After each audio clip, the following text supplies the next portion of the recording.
Hello guys, this is your friend Naruto Audio Fanfics and we are back with a new fanfic. Which is what if Naruto unlocked the Kyuubi's power early? Stronger and Smarter Naruto, Part 1. And if you enjoy this fanfic then please press the like button and subscribe to my channel for more fanfic like this. And now let's start the fanfic. Today was the day. Today was March 5th. The day that this year's class would finally end their time in the academy and become full-fledged ninja of the village. The graduation exams had been held just 2 days ago with all but one student graduating. This student was Uzumaki Naruto. Naruto was the village prankster and the class clown. He was also considered the dead last of the class, and everyone thought of him and his proclaiming that he would become Hokage as a complete and utter joke. No matter how much Naruto tried, he couldn't manage to succeed for some reason. Even the simplest jutsu, such as the clone jutsu, were too much for Naruto, and as such, Iruka was reluctantly forced to fail Naruto. Iruka didn't want to fail the blonde child that he had become emotionally attached to, but seeing as the child had failed to perform even the simplest jutsu, was forced to decide that Naruto was not quite ready to be a ninja. Frankly, Iruka was beginning to doubt that Naruto would ever be able to graduate. And then that event happened. On the evening of March 3rd, Naruto stole the Forbidden Scroll of Sealing as an attempt to earn some extra credit and pass the exam. It was on this night that Iruka and Naruto did battle with the traitorous Mizuki, one of the now former academy teacher. It was also on this night that Naruto finally learned why his life had practically been a living hell. He was the Kyuubi no Kitsune, or rather the Kyuubi was sealed inside him. Just under 12 years ago, the Kyuubi no Kitsune attacked the village, resulting in many deaths and a great deal of destruction. Seeing no other way to defeat the beast, the Yondaime Hokage, the greatest shinobi of his time, sealed away the great beast into a newborn infant. This infant was Uzumaki Naruto. Now, Naruto wasn't the Kyuubi, nor was he some manifestation of the Kyuubi. The Yondaime had made one last wish, that Naruto be regarded as a hero of the village for keeping the Kyuubi at bay. Unfortunately, the Yondaime's dying wish was ignored and the village began to torment the child. This upset the Sandaime Hokage, who had returned to his former position after the death of his successor, and many laws were enacted. The most notable was to forbid the village from even mentioning the Kyuubi. Unfortunately, this resulted in the village shunning Naruto, leaving him to contemplate why the village hated him. What was worse was that the child was an orphan, not knowing the love that only a parent could give him. Whenever he would ask the Sandaime about his parents, the Hokage would just bypass the answer to the question by saying they were great people. This and the shroud of secrets surrounding Naruto only served to further the young child's misery. And then it happened. After years of constantly failing to master even the simplest of jutsu, Naruto finally did it. In a time where his and his sensei's life, one of the few people who had actually acknowledged him, Naruto finally performed the clone jutsu, or rather the shadow clone jutsu. This was a Jonin-level technique that told Iruka enough, Naruto was in fact ready to become a ninja. As such, Iruka decided to pass Naruto, by giving him the leaf headband off his own head. Looking around the classroom, Iruka couldn't help but feel an overwhelming sense of pride come to him. All 27 students in his class had managed to pass. This was a rare accomplishment that he would be sure to rub in the face of the other teachers later. He only wished that all of his class would become true genin. Alright class, I would like to congratulate you all for becoming ninja, the instructor announced. I have your team assignments right here. After I call out your teams, you will be dismissed for the morning and report back here this afternoon to meet your new senseis. With that, Iruka began announcing the team assignments. Team 7 will be Haruno Sakura, Uzumaki Naruto, and Uchiha Sasuke. Sakura was happy that she was on Sasuke's team, but mad that Naruto was also there. Naruto was happy for being with Sakura, but mad that he got stuck with Sasuke. Sasuke, well, he hated both of them. Hinata was also a little disappointed that she would not be with Naruto. Team 8 will be Hyuga Hinata, Inuzuka Kiba, and Aburame Shino. Team 10 will be Yamanaka Ino, Nara Shikamaru, and Akamichi Choji. The class was dismissed. With the newly minted genin given the rest of the morning off, Naruto figured now would be a good time to ask his crush-in now teammate, Haruno Sakura, to grab lunch with him. Unfortunately, this turned out like any other attempt to get to spend some time with her. She rejected him, rather harshly. It was no secret who Sakura liked, as it was the same guy most of the other girls in his class. She was an avid fangirl of Naruto's other teammate, Uchiha Sasuke. Naruto didn't like Sasuke, simply because of all the attention Sasuke got and the slight rivalry the two had developed during the academy, although Naruto constantly got his handed to him by said Uchiha. Unfortunately for Sakura, she was shot down just as harshly when she tried to see if Sasuke wanted to grab lunch. Instead, Sasuke simply went off to brood about some unknown issue. It was then that she realized what she was treating Naruto like. In fact, this actually got her to think about being nicer to the blonde the next time they ran into each other. All of the genin met back at the classroom after lunch break and awaited for their new senseis to come and collect them. While the other teams left with their senseis, Naruto, Sakura, and Sasuke were left alone in the classroom, waiting, and waiting, and waiting.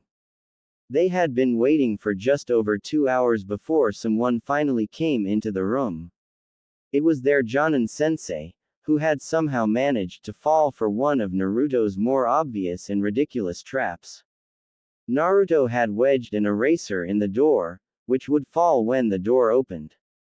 For Naruto, the trap worked perfectly and their new sensei was bonked square on the head as the eraser bounced off his gravity-defying silver hair. For their sensei, this gave him a bad fist impression. All he really said to them was, "My first impression is, I don't like you," before taking them away to the roof of the academy for introductions. Their sensei went first, introducing himself as Hitaki Kakashi, a Jonin in Konoha. Unfortunately, this was all Team 7 got out of their sensei, as the remainder of his answers were rather vague. Naruto followed up. Unlike Kakashi, Naruto basically read off his autobiography for the most part, stating his dream to become Hokage and his absolute love for ramen. His hobbies included eating ramen and pulling pranks. Kakashi sent him an intriguing look, almost as if he knew Naruto from a long time ago and was slightly curious as to how the boy had grown. Sakura was next. Like Naruto, she didn't hold back, although she really didn't say much. No, her expressions told the entire story. In short, she was a die-hard Sasuke Uchiha fangirl, who was probably only here to impress Sasuke. Sasuke finished off the introductions.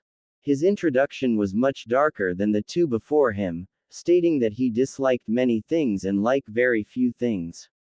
His dream, or should I say ambition, was to kill a certain man and to rebuild his clan. A ramen-obsessed failure, an emo, avenger, and an obsessive fangirl, thought Kakashi as he made his impressions on the team sitting in front of him.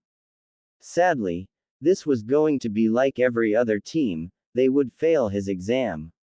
He hated to do it, as one of the children given to him was the last member of his late friend and former teammate, Uchiha Obito, and his senseis. Well, I'm not allowed to talk about that because of the Sandame's laws. Kakashi gave his team the dreaded news of the actual Genin exam, telling them to meet him at Training Ground 7 tomorrow morning at 8 a.m. This test would determine if they were amongst the 33% of their class that passed the exam. Oh, And he told them not to eat breakfast or else they would throw up. Kakashi was a lazy liar.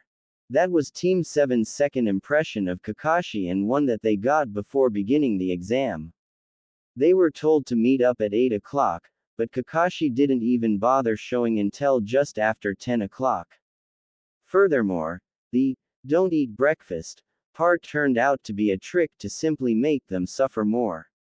Kakashi explained to them that the objective of this test was to obtain the 2 bells that he had tied to the side of his belt. However, because there were only 2 bells, only 2 people would pass while the third would be sent back to the academy, that is if they even managed to get a bell. Instantly, Naruto began to shout out against this, questioning the whole point of the test. Kakashi began the exam, giving them until noon to take the bells from him. As soon as he started, Sakura and Sasuke darted off into the trees to conceal themselves like a true ninja would. As for the third member of the team, well, come and fight me, declared Naruto, not even bothering to hide himself. Baka. Both Sasuke and Sakura though, observing Naruto from their hiding spots. Naruto charged as the one-eyed Jonin only to halt when Kakashi reached into his back pouch for what seemed like a weapon. To Naruto's slight disappointment, it was an orange-colored book titled, Ika Ika Paradise. After overcoming his initial confusion, Naruto resumed his attack, hoping to teach the Jonin a lesson for underestimating him. Kakashi managed to dodge every single blow with minimal effort, if even that, not even having to take his eye off the book. A ninja isn't supposed to get caught from behind, idiot, Kakashi said, appearing in a crouching position behind Naruto. Kakashi made a quick hand seal as Naruto tried to react in time. Too late. Hidden technique. 1,000 years of pain. Naruto was sent flying while Sakura and Sasuke just looked on in embarrassment. All Kakashi had really done was poke Naruto in the, sending him flying into the stream in the training ground. You sure are weak for someone wanting to become Hokage, taunted Kakashi as it became obvious that the blonde wasn't surfacing anytime soon. Shut it you. I'm going to make you acknowledge me, shouted Naruto as half a dozen Narutos burst out of the water. For the first time since meeting his team, Kakashi was actually slightly surprised. Even Sasuke and Sakura were amazed by the fact that Naruto had managed to pull off this many clones, and not just normal clones, but physical ones. You still can't beat me with that jutsu, Kakashi said as the 8 Narutos charged at Kakashi. Before he knew it, a 7th Naruto had grabbed Kakashi from behind. Weren't ninjas not supposed to get caught from behind? Right, Kakashi-sensei? Naruto said ironically. Here comes revenge for poking my like that. Even Sasuke admitted that Naruto had come up with a decent plan. Naruto made a fist and punched Kakashi, only to realize that he had punched one of his clones. Before anyone knew what was happening, the Narutos were beating up each other. Kakashi had used a substitution jutsu to get out of that mess. Naruto spent the next few minutes trying to find where Kakashi went. To his delight, he found one of the bells sitting by the base of a tree. He dropped a bell, Naruto said, reaching for the bell. Next thing he knew, he was pulled into the air by a rope. He had just walked right into a trap. Kakashi then appeared and picked up the bell. 1 down, 2 to go. Seeing his opening, Sasuke unleashed a barrage of shuriken upon Kakashi. All of them hit their mark as Kakashi was pinned into a nearby tree with half a dozen shuriken sticking out of his head. Poof! Kakashi turned into a log, using a substitution jutsu to avoid any damage. Sasuke was cursing as he had just given up his position. Panicking, Sasuke bolted out of his hiding spot as Sakura did the same, not wanting to lose sight of her crush. Sakura quickly lost sight of Sasuke, only to find herself in Kakashi's trap. Hello Sakura, said Kakashi, appearing behind her as she was caught in a swirl of leaves. The next thing Sakura saw was a beaten and bruised Sasuke crawling out of the bushes, roughly a few dozen kunai and shuriken sticking out of her body. And then he collapsed to the ground, dead. Sakura cried out in horror as she lost consciousness due to the genjutsu placed on her. 2 down, 1 Uchiha left. Kakashi moved to the next clearing, tripping a wire and sending a barrage of knives at him. He easily dodged the trap that Sasuke must have set for him. When Kakashi recovered, he quickly found himself engaged in a taijutsu battle with Sasuke. Kakashi easily repelled Sasuke's attacks and Sasuke was forced to resort to something Kakashi really was not expecting. Fire style. Great fireball jutsu! Shouted Sasuke. Genin fresh out of the academy weren't supposed to know jutsu on this level. It was surprising that Naruto knew the shadow clone jutsu, but the fact that Sasuke also knew an advanced jutsu, he was beginning to hate the fact that he would be forced to fail them in less than an hour now. The flames died down and Sasuke couldn't see any sign of Kakashi anywhere, that is until a pair of arms came shooting up out of the ground, dragging Sasuke into the ground so that he was buried up to his head. 3 down. Shortly after, the 3 academy students found themselves back at the posts with Kakashi facing them. Sasuke and Sakura were sitting against 2 posts and Naruto had somehow managed to get himself tied to 1 post. Kakashi gave them a quick lecture about not working together, emphasizing his point by telling Sakura to kill Naruto or he would kill Sasuke. He didn't actually mean it, but it was just to help prove his point. Kakashi agreed to give the 3 one more chance, as long as they did not share their lunch with Naruto. After much complaining, Sasuke decided to go against Kakashi's rule and offered Naruto his lunch. Sakura quickly followed and Kakashi caught them in the act. The 3 of them prepared themselves for the punishment and Kakashi delivered. They passed. They were now officially ninja of Konoha. Yuhi Kurenai had been assigned to Team 8, consisting of Hinata, Shino, and Kiba. Like the other Jonin, she had been tasked with determining whether or not her team had the potential to become an actual team of shinobi. Hinata was the current heir of the Hyuga clan, currently the most powerful clan in Konoha. However, her father had labeled her as a failure due to her lack of skills and her shy and timid nature. As such, her father, Hiyashi, had assigned Kurenai to watch over Hinata since a few years ago while he shifted most of his attention to his younger daughter, Hanabi. Kurenai wasn't too fond of the treatment Hinata had received at home and she was sure her father still cared for his daughter. However, clan politics had gotten in the way of what's best for Hinata. Kurenai took this as a challenge, determined to make Hinata into a kunoichi that the Hyuga clan would regret casting aside. It was for this sole reason that she would most likely pass her team, even before she tested them. Kiba was the younger of the 2 children in the Inuzuka's main family. For years, the Inuzukas were renowned through Konoha for producing some of the best hunter ninjas in the shinobi world. Their relationships with dogs made them ideal for tracking and their own senses were more beast-like as well. Kiba's own sense of smell was about 100x more powerful than humans, not nearly as strong as a dog's, but still. Shino was the final member of her team. He was the clan heir to the Aburame clan. The Aburame were, in a sense, outcasted by some of the population of Konoha as they lived in symbiosis with insects, allowing the insects to live inside their own body. However, much of the shinobi population knew of the potential the Aburames possessed and as such, they had a great deal of respect for the clan.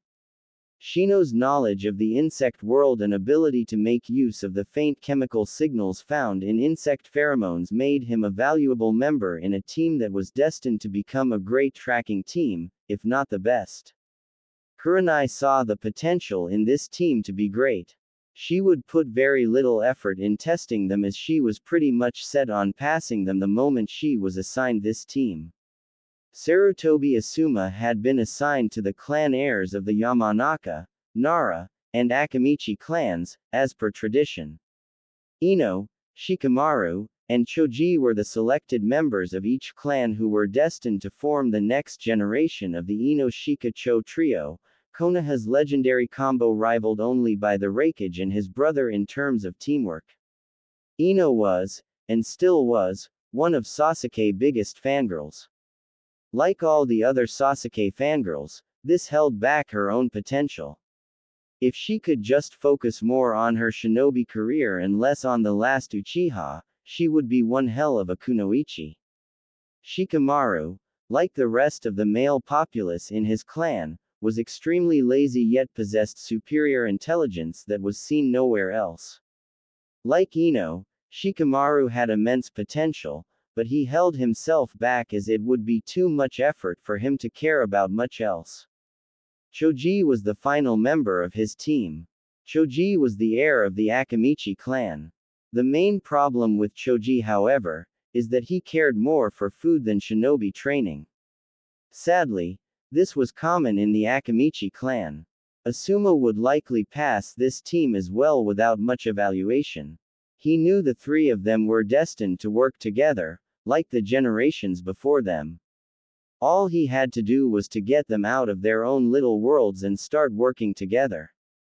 Once that happened, his team would be a force to be reckoned with.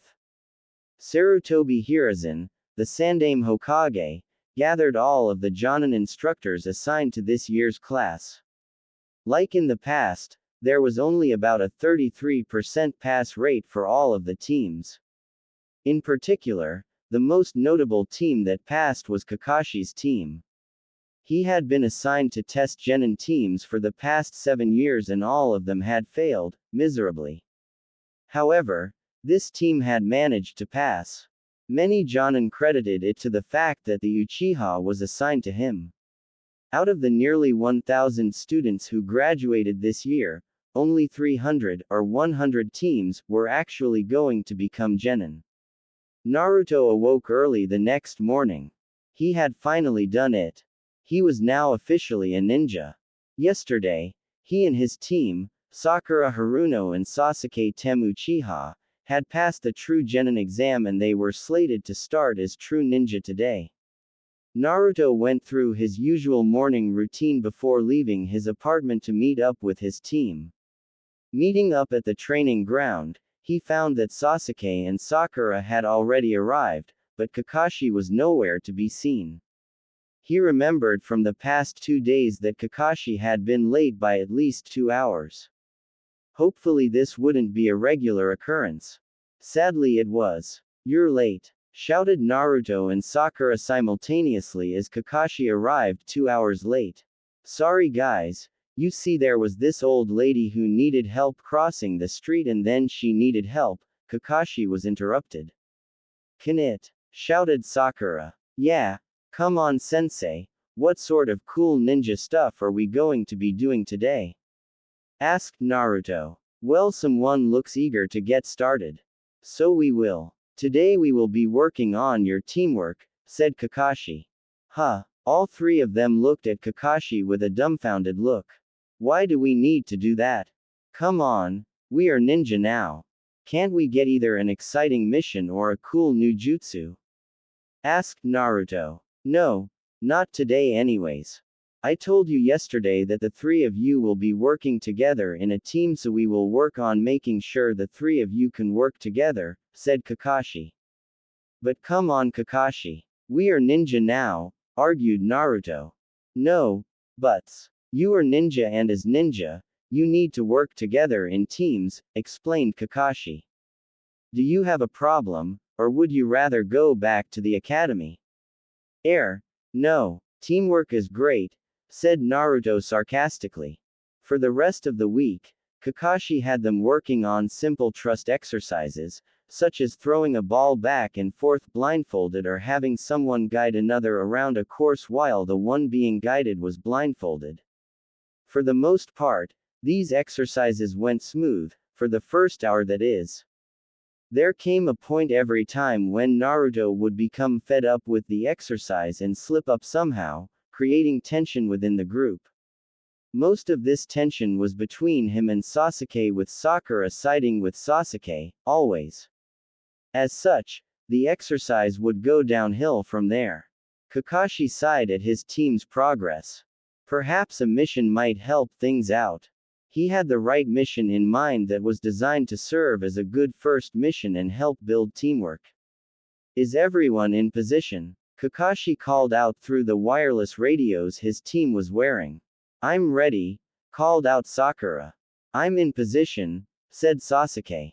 I'm here, replied Naruto. Alright, where's the target? Asked Kakashi. Target is 5 meters. We are ready to go, said Sasuke. Alright, on my mark, go, ordered Kakashi. With that, the 3 newly minted genin dove forward on their target. Naruto came up the one to catch it, although he was wishing he hadn't. Their target just so happened to be a pretty angry cat, known around the village as Tora, the fire daimyo's wife's pet and the demon cat of the leaf. Team 7 reported that they had caught the intended cat, indicating that it had a pink ribbon in its ear. They quickly made their way back to the Konoha mission hall, and Naruto couldn't get rid of the cat any sooner. By the time Tora was back in the suffocating arms of its owner, Naruto's face looked like it had just been put through a blender 5 times over. Kakashi called that enough for the day, citing Naruto's health as an excuse to dismiss his team for the day and to read his book. Before leaving, Iruka, who had been stationed to give out missions that day, asked Naruto if he wanted to get ramen later. Naruto gratefully accepted Iruka's offer. So Naruto, tell me, how was your first week of being a ninja? Asked Iruka. You know, I thought it would be better, but all Kakashi-sensei has us doing our stupid teamwork exercises and then we get that mission, said Naruto, rubbing his face. My face still hurts. Ah yes, the infamous capture Tora mission, said Iruka. Wait, did you have to do that mission as well? Asked Naruto. Iruka cringed a little as he recalled the full memory. Yeah, that cat has a history of getting away from its owner. Naruto laughed. I can see why. That lady was practically suffocating the cat. Serves it right, said Naruto. Now Naruto, be nice.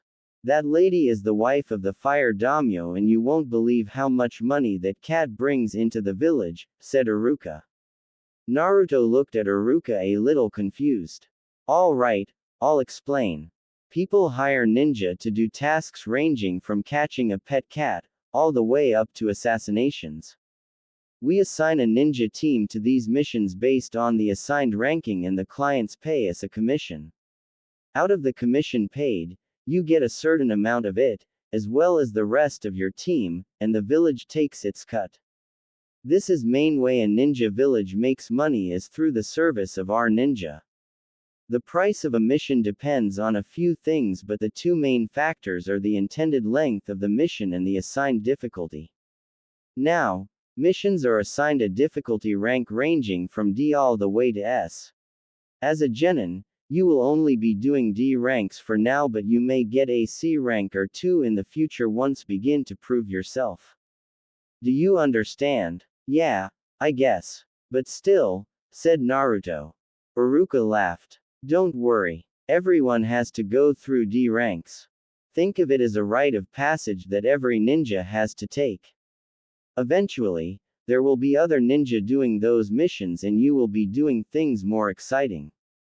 Just stick with what you're given for now and eventually your time will come, said Iruka. Yeah, you're right. Besides, they can't all be as bad as catching that stupid cat.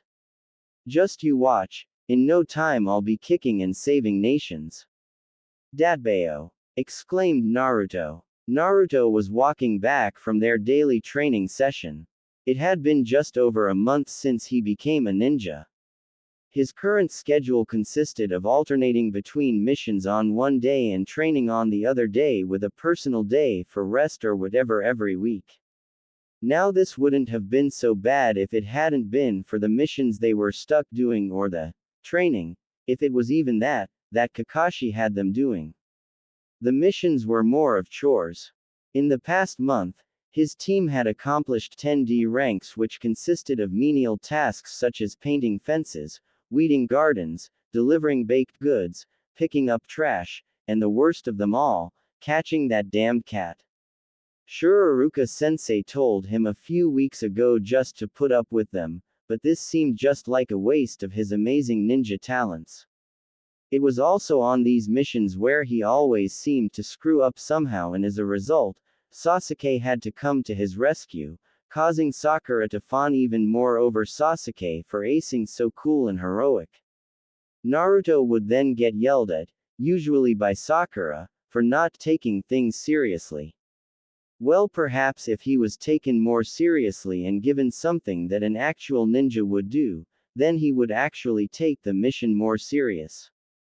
If the missions weren't enough, the training just made it worse. After getting out of the academy, Naruto was expecting to learn some really cool jutsu and ninja techniques, but Kakashi had them working on nothing more than team-building exercises. Today was an exercise where Kakashi had one of them blindfold the other, and then the non-blindfolded person would guide the blindfolded person around, directing them away from danger. Everything had started all right. He had been tasked with guiding a blindfolded Sasuke around an obstacle course in less than 15 minutes. Sure, he might have steered Sasuke into a few trees or off a log once or twice on accident, but that didn't warrant what he received when he and Sasuke swapped places. It only took about 5 minutes before Sasuke guided Naruto into the river, soaking him. From there, everything went downhill and the two boys ended up in a little bit of a fight, Sasuke coming out on top. Naruto cursed his misfortune, being stuck with Sasuke Tem and a sensei that couldn't care less for his career as a ninja. If Naruto was having a bad day, then Sasuke's wasn't much better. These menial D ranks were starting to get on his nerves as well. He needed to become stronger so that he could accomplish his goals, and these general labor tasks were not doing anything. In fact, if it wasn't for the Dobi and the obsessive fangirl, he could probably get them done faster and use the rest of the day to get in some useful training, but sadly that wasn't the case. During those missions, Naruto would usually find some way to mess up and he would be forced to save the blonde. However, Naruto wasn't the worst. At the very least, Naruto was trying, to some degree. He had to give him that. Sakura, on the other hand, was the worst of his two teammates. He hated how her attention was always focused on him and not the task at hand. If she would put even half the effort into the mission or bettering herself as a shinobi, then that would also better the success of the mission and he would have some time to train. Sasuke knew what Sakura was. She was a fangirl. Ever since the academy, he hated the fangirls. They did nothing but fawn left and right over him, coming up with ridiculous excuses to try and capture his attention. In fact, they had even gone as far to grow all of their hair because they heard that he liked girls with long hair. All the fangirls did was prove to be an unavoidable obstacle for him. If it wasn't for Sakura's constant nagging, he wouldn't have dropped Naruto into the creek. In reality, he couldn't care less. As part of his goal was to revive his clan, Sasuke knew that one day he would have to find a girl, or girls if the village forced the CRA on him, to help him. However, he didn't want this girl to be a brainless fan girl who practically worshipped the very ground he stood on.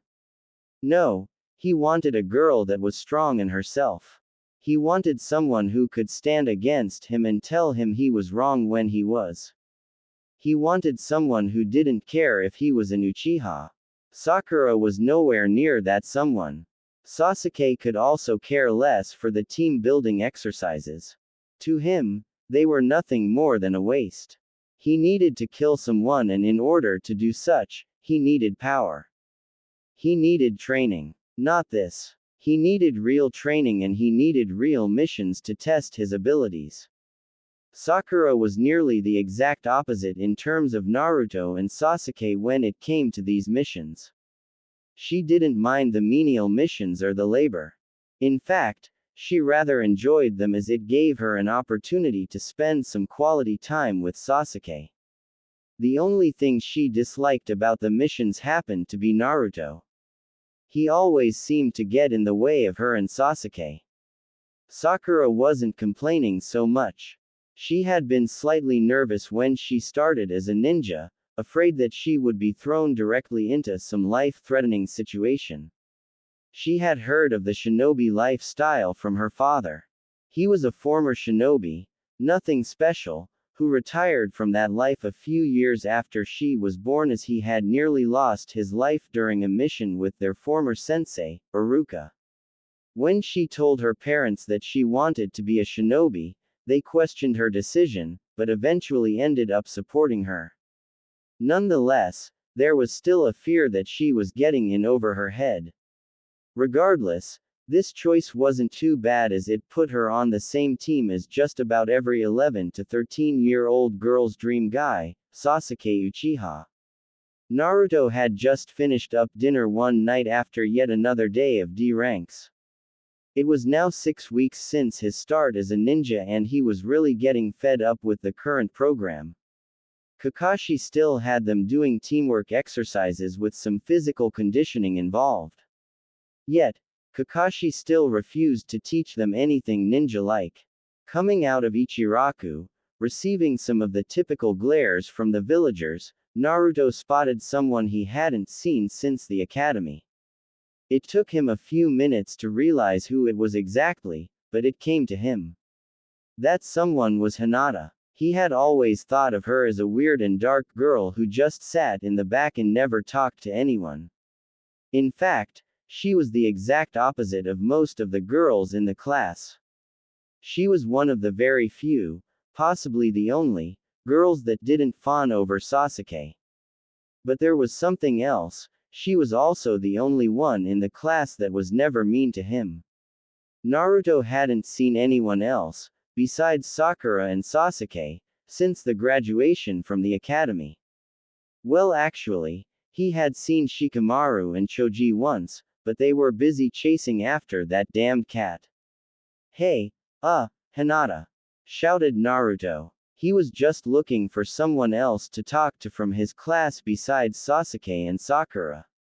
Hinata froze up, hearing the voice of her crush coming up from behind her.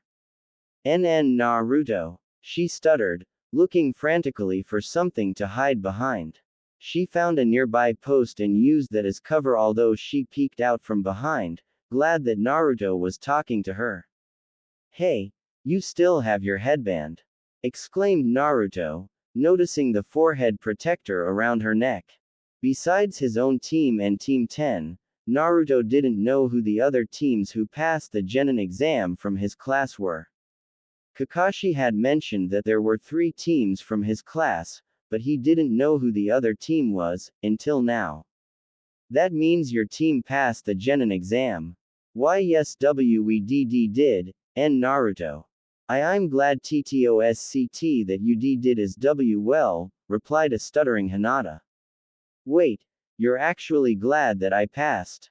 Asked Naruto. He was sure half of the class had placed bets on him failing and the other half were preparing to beat him to death when he was the reason for Sasuke failing.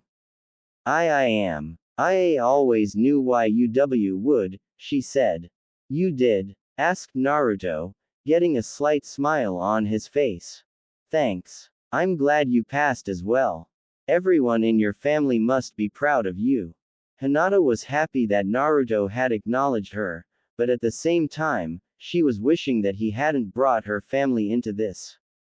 She looked down, catching Naruto's attention with this. Hinata, what is it? Nothing. Just that my father H has always been strict and well, I'm afraid I'll disappoint him, said Hinata. Now, if there was one thing Naruto knew, it was disappointment. For most of his life, he had been just that, a disappointment. However, through experience he learned that you're only a disappointment if you just give up. If you keep trying your absolute hardest, there is no way you could disappoint someone. He proved this the night he finally graduated after saving Iruka-sensei with the Shadow Clone Jutsu. Don't worry. All you have to do is do your best. If you do that, you'll never disappoint. Datbeo. This picked Hinata's spirits up.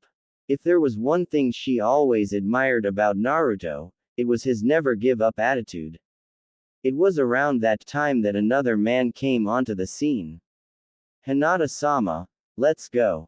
You shouldn't associate with that thing, said the man. He had the same eyes as her, indicating he was also a Hyuga.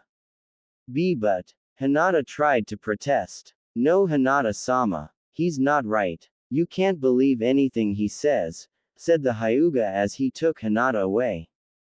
Naruto looked down. He was used to this, adults grabbing children and dragging them away from him.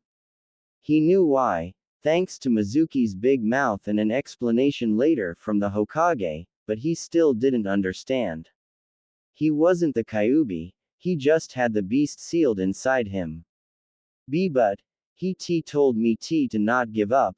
What's so bad about that? Asked Hinata. The Hyuga stopped in his tracks, turning around to see Naruto walking away, head down. Being a Hyuga, he could easily read people, and in Naruto he saw a sense of sadness and loneliness.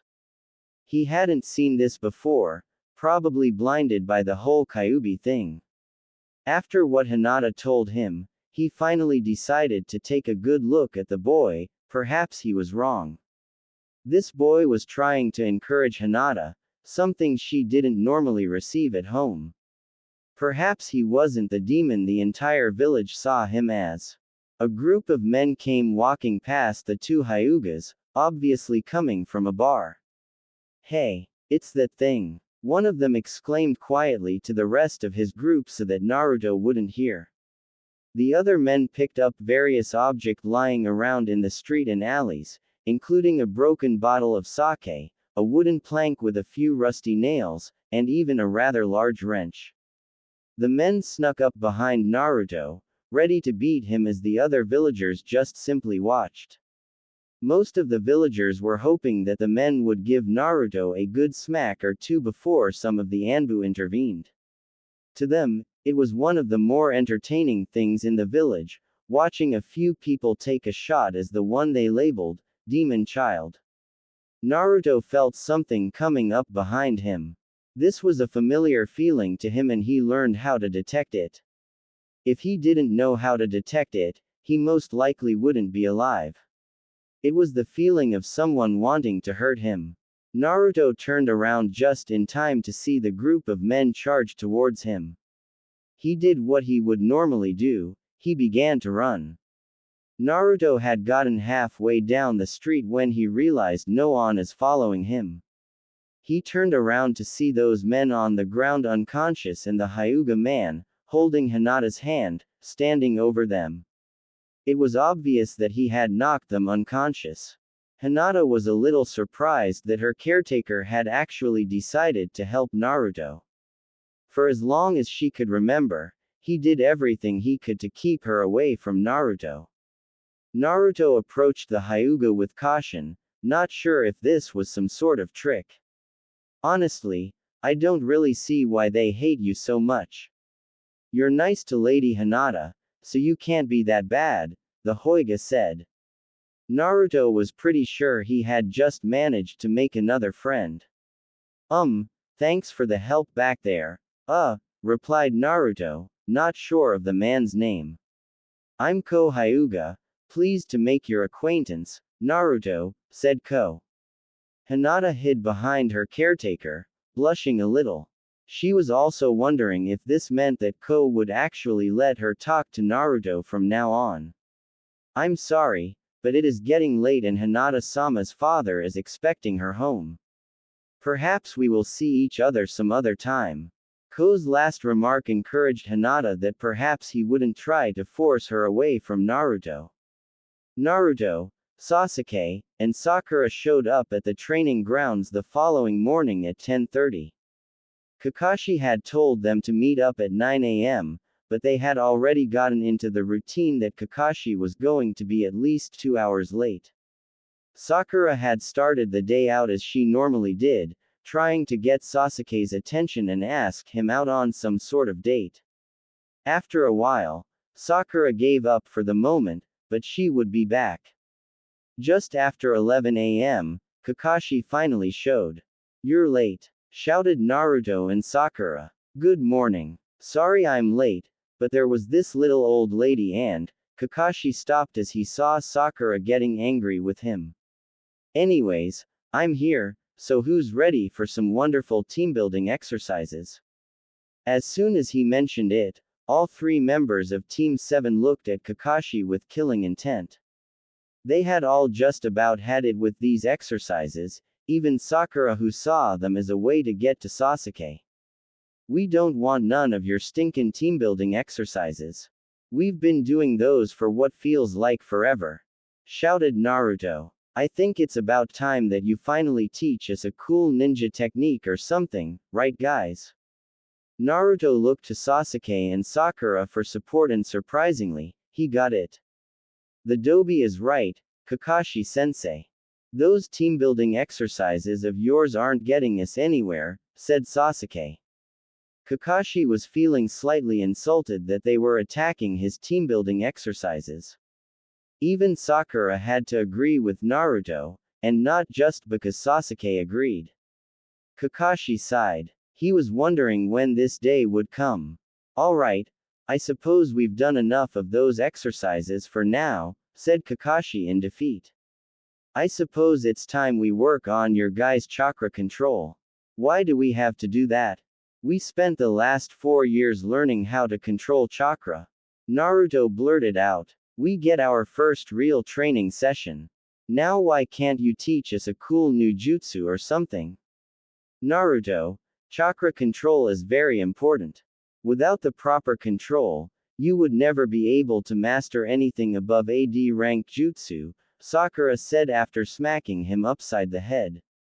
"Sakura's right, Naruto," Kakashi said. "If you hope to be able to learn a cool jutsu, you must learn how to control the flow and release of chakra. The lessons you learned in the academy are basic, but they are not enough." "Fine. It beats catching that damned cat anyways. I wonder what sort of demon that cat came from anyways," said Naruto. Somewhere in Kumogakure, a young woman with blonde hair felt the urge to sneeze. As if scripted perfectly, said cat came running out of the trees with a genin team in pursuit. Unfortunately for Naruto, Tora remembered him from the last time Team 7 was assigned to capture her and proceeded to claw Naruto in the face before darting off into the woods.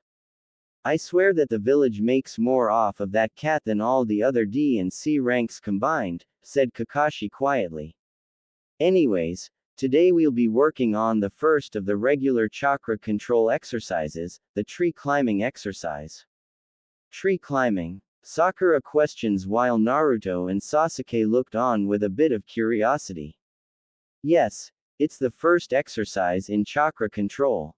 The idea is to hold a constant chakra at the bottom of your feet and use it to stick to a surface, in particular the side of a tree, while you walk up it," Kakashi explained. He further instructed the genin in that exercise and they each proceeded to a tree. Naruto and Sasuke took a few steps up the tree before falling to the ground. Sakura had managed to climb the entire tree with little effort. Kakashi noted that her control was the best of the group. They were instructed to work on that exercise for the remainder of the day until they could climb the entire tree. After that, they were to exhaust their chakra as they continued to refine the technique. Out of the 3 rookie instructors, Kurenai had begun teaching her students much earlier than either Kakashi or Asuma. It was already clear to her that her team had no pressing issues with one another, except for Hinata wishing that Naruto was on her team, and they didn't require much effort getting the 3 of them to work together. As such, Kurenai had begun actual training with them only a week or two out of the academy. Asuma followed, but it took a bit longer to get the boys and Ino to work with one another as Ino would constantly belittle them, saying stuff regarding Sasuke doing much better than they would ever do. For Naruto and Sasuke, it was getting late. Sakura had already called it a night as she didn't have anywhere near the chakra reserve that Sasuke, let alone Naruto, had. However, she had accomplished the training after about 2 hours. Naruto and Sasuke were locked in a competition as to who would reach the top first. After the day ended, they were each about 2/3 up the tree. The following day was a mission day for them filled with more exciting D ranks. It was obvious that Naruto and Sasuke were getting irritated at having to do those. By the second day of their training, the two boys of Team 7 had managed to make it up to the top of the tree. Sasuke had been the first to reach the top, although he noted that Naruto was not far behind, making it to the top the next attempt. The three of them were instructed to refine the exercise for the remainder of the training days that week, until they had it down perfectly. They even used their free day to dedicate to the training. Alright, Team 7. For your next mission, you can either babysit an elder's grandson, shop in the neighboring village, or, the Hokage was cut off by someone entering the room and whispering something in the Hokage's ear. Well, it appears Tora has escaped again. Team 7 shuddered at the thought of having to catch that cat again. No, Naruto shouted out. I don't want another stinking D rank. I want a real mission. Surprisingly, Sakura and Sasuke both found themselves agreeing. I thought it was about time for this, Kakashi thought to himself. Idiot, you're just a rookie. Iruka shouted, his head growing to 5 times its original size as he used his big head no jutsu. Everyone starts off at the bottom and works their way up. But we keep getting the crappiest duties. Naruto responded. The Hokage sighed. We've been doing menial tasks for the past 2 months. It's about time we got something more fitting for a ninja. Naruto, it seems I have to explain to you what these duties are about, the third said. Every day, the village receives requests, from babysitting to assassinations. Each request is written down and given a rank of D, C, B, or A. These missions are handed out to ninja based on their experience. If the duty is completed, the village receives payment from the client. You just recently became Genins, so D ranks are perfect for you. Obviously, Naruto was distracted, discussing his favorite ramen. It was then that the Hokage flipped out, and Kakashi knew he was going to get it later. But, if you must, the Hokage said. Team 7 diverted their attention to the old Hokage. I'll give you a C rank mission. Naruto was ecstatic, Sasuke and Sakura were pleasantly surprised, and Kakashi was in disbelief. You will be acting as bodyguards for a certain individual as they travel to the land of waves. Who is it? A feudal lord? A princess? Naruto shouted out. The door opened, and in walked a slightly drunken-looking man. You're giving me these brats. Hey you, short one with the stupid-looking face, are you really a ninja? The man asked. Haha, who's the short one with the stupid-looking face? Naruto asked, soon realizing it was him as he was the shortest. Naruto tried to charge the man, only to be held back by Kakashi. I am the super expert bridge builder Tazuna. I expect protection until I get back to my country and complete my bridge, the old man said. With that, the team departed the village a few hours later. The 4 ninja, plus Tazuna set out of the Leaf Village for the Land of Waves, the location of their next mission. They had been walking for roughly a few hours now. During the beginning of their trip, Kakashi explained about the layout of the ninja world and that there were 5 major shinobi nations. Each of those nations had a corresponding cage that was the leader of the ninja in that nation. However, The Wave Country was a small nation that didn't have any ninja to protect it, although ninja don't normally bother it because of its size. He also explained that it was common for ninja of different countries to encounter one another and do battle as missions between countries tended to interfere with one another. Don't worry though, Kakashi reassured. This is a C rank mission, which means we won't encounter ninja from other nations. It was at that moment that Kakashi spotted an out-of-place puddle in the road ahead of them. As the group passed, two cloaked figures appeared from the puddle. They had claws surrounding their hands with a spiked chain connecting them. Before anyone knew what was happening, the cloaked ninja charged Kakashi, entangling him in their chain. As the two pulled on the chain, Kakashi was instantly ripped to shreds. The three genin stood there horrified. Kakashi-sensei. They shouted. One down, the enemy ninja said. Two down. They suddenly appeared behind Naruto. They struck at him with their claws. Naruto was too petrified with fear to move. However, Naruto was spared when Sasuke flung a shuriken and kunai at the ninja's chain, pinning it firmly into a tree. Sasuke proceeded to deliver a few kicks to the face of the enemy. When they got the chance, the ninja detached their chain, bolting around Naruto and Sasuke. Their target was Tazuna. Sakura jumped in front of the bridge builder, ready to defend them from the enemy's attack.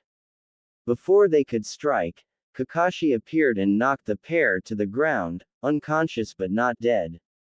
Everyone realized then that Kakashi had used a substitution when he was attacked. Naruto, sorry I didn't save you immediately. I didn't think you would freeze like that, Kakashi said to his student. Damn it, I couldn't do anything. But Sasuke, it was his first real battle, yet it didn't faze him at all.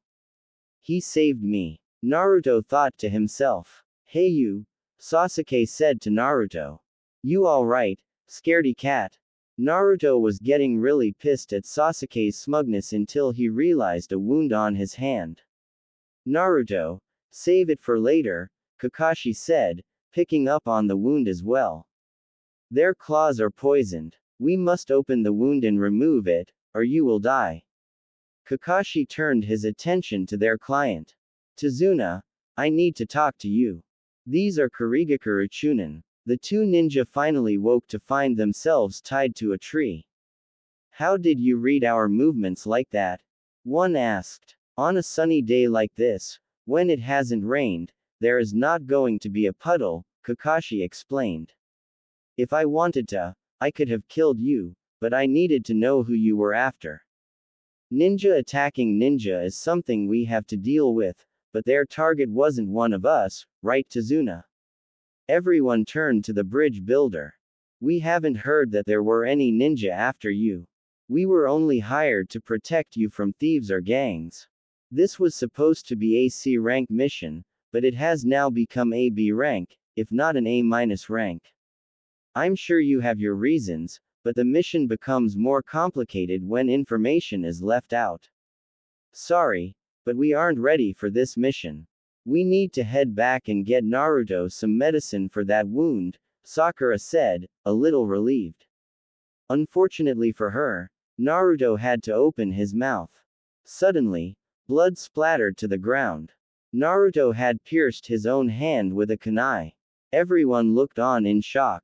Naruto, what are you doing? Sakura screamed. Damn it, why am I always so far behind? Naruto asked. I've completed many missions and even practiced just you on my own every day. I should become stronger. I won't lose to you anymore, Sasuke. With this kunai, I will protect the old man and continue this mission. Naruto, Kakashi said, smiling. It's good that you're releasing the poison, but any more and you'll die from blood loss. Kakashi helped Naruto to close the wound, but saw that it was already healing itself at an accelerated rate. He knew why, the Kyuubi. Kakashi just wrapped the hand and told Naruto that he will be alright. The Konoha ninja agreed to continue the mission, but told Tazuna that this mission was becoming at least a B rank and that he would have to pay the village when the funds become available. You failed. A rather short man shouted in a castle far away. You were supposed to be very strong former ninja. Getting pissed off at the little man's yelling, one of the ninja swung his sword, stopping just before it cut into the man's neck. Stop bitching. This time I'll go and kill them myself, the masked ninja said. Hey, are you sure? It seems as if the enemy has hired some skilled ninja, the short man said. And with the failure of the demon brothers, they are aware of us now. Who do you think I am? The masked ninja said, irritant. There's a reason I'm called the demon of the hidden mist, Zabuza Momochi. A few more days of traveling passed and the group of 5 came to the edge of the sea where a farrier was waiting to take them from the land of fire to the land of waves. The boat was small and it was barely able to hold the 6 of them, not to mention it almost tipped a few times because of Naruto. Soon, Tazuna's fabled bridge came into view and Naruto had to admit that it was impressive as he stood up to observe, nearly tipping the boat, again.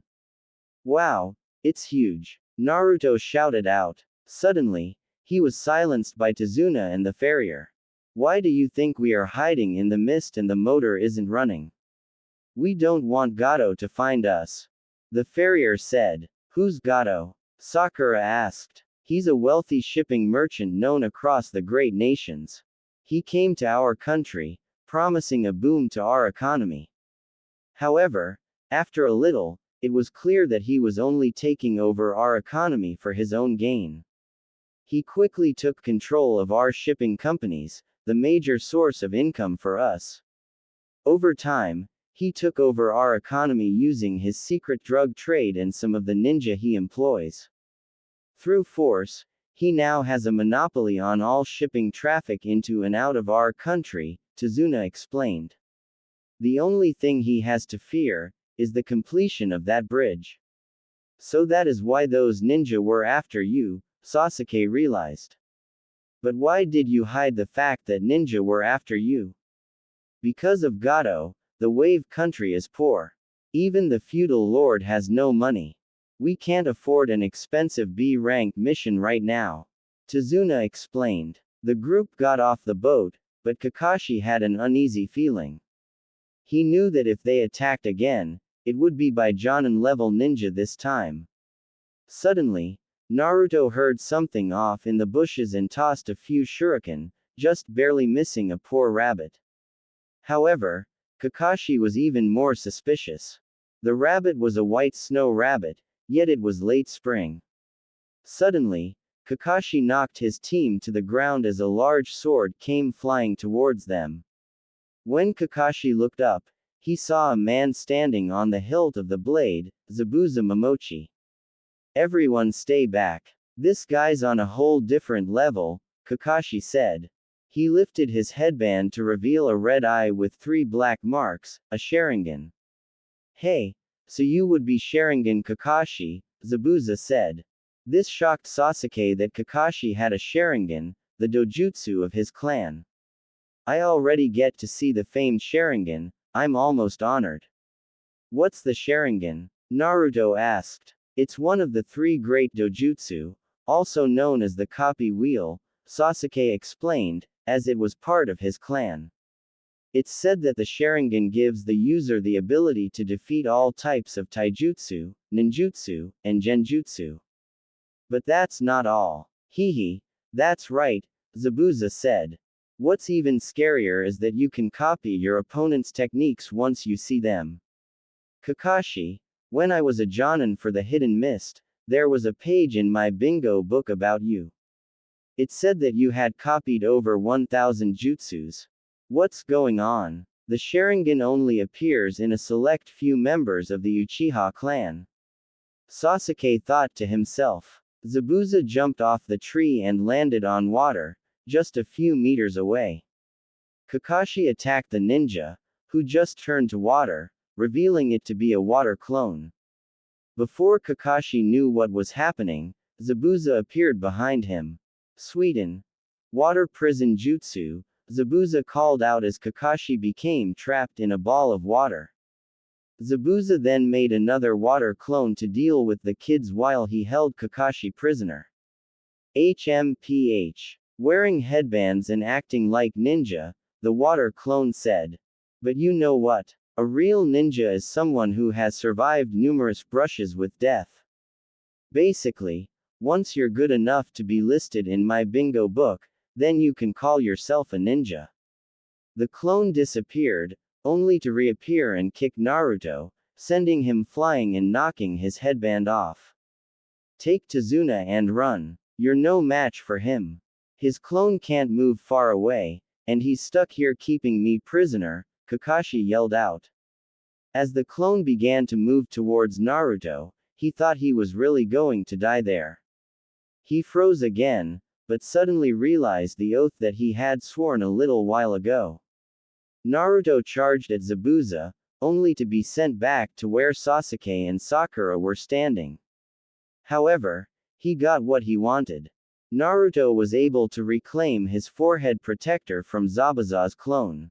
Put this in your handbook, you browless freak. I'm the one who will become Hokage one day. Naruto Uzumaki, Naruto exclaimed. Sasuke, lend me your ear. Sasuke didn't like the idea of working with Naruto, but realized that he had no choice. Hee hee, the clone laughed. When I was your age, I had already slaughtered my entire class. That is how I got the name, the Demon of the Hidden Mist. The Hidden Mist graduation exam? Kakashi asked, still trapped in water. Ah, so you've heard of it, Zabuza said. Wait, what exam? Sakura asked. Hee hee, fights to the death between students, Zabuza said, letting some killer intent loose. Children raised together as friends, were pitted together until one lost their life. 10 years ago, the Hidden Mist changed their graduation exam as a result of one child who killed his entire class, without pause or hesitation, Kakashi said. Zabuza. It was at that moment that Sasuke attacked the clone, only to be forced to the ground. He was starting to cough up blood. Shadow Clone Jutsu. Naruto said, making about 30 clones of himself. They jumped at Zabuza with their kunai, only to be dispelled by one swing of his sword. As Naruto slid past Sasuke, he handed his teammate a Fuma shuriken. Sasuke threw the shuriken at the real Zabuza, not the clone. However, he caught it. What? Another shuriken in the shadow of the first. Zabuza said as another shuriken sailed towards him. He couldn't catch this one. However, he jumped to dodge the second shuriken. Sasuke's attack had missed. Or did it? The second shuriken disappeared in a puff of smoke, revealing that Naruto had been transformed into the shuriken. Before landing in the water, Naruto threw a kunai at the mist Jonin. It was aimed for the back of his neck and he wasn't going to be able to dodge this one. Zabuza did the only thing he could. He jumped back, releasing Kakashi from his prison. Great plan, you two, he said to Naruto and Sasuke. Hey, I just got distracted and released the jutsu, Zabuza said, trying not to admit he had been bested by a couple of brats. No, they forced you to move, Kakashi stated. It was now Zabuza versus Kakashi. The two ninja jumped away from each other. Zabuza flipped through a series of hand seals as Kakashi copied the seals exactly at the same time. Sushin. Water Dragon Jutsu. The both said at the same time. Two water dragons rose up out of the water and began to do battle with one another. In the end, it was a draw.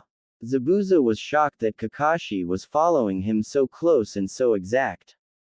My movements, is he? Zabuza was interrupted. Reading them, Kakashi finished. Kakashi flipped through a few more seal, shocking Zabuza. Sweden. Water Vortex. Kakashi called out as a blast of water sent Zabuza crashing back into a tree. How? Zabuza said, weakly. Can you see the future? Yeah. Kakashi responded. You're going to die. Just as he said that, Two Senbon came sailing out of nowhere and nailed Zabuza in the neck, killing him. Out of surprise, Kakashi looked up to see a mist ninja wearing an Anbu mask. To everyone's surprise, the ninja was a kid, no older than Naruto. Thank you very much. I have been searching for the opportunity to kill this criminal, the mysterious ninja said. That mask, you must be a Kiri hunter ninja, Kakashi stated. The ninja agreed. What the hell? Who are you? Naruto said as the hunter ninja caught his attention. Back down Naruto, Kakashi ordered.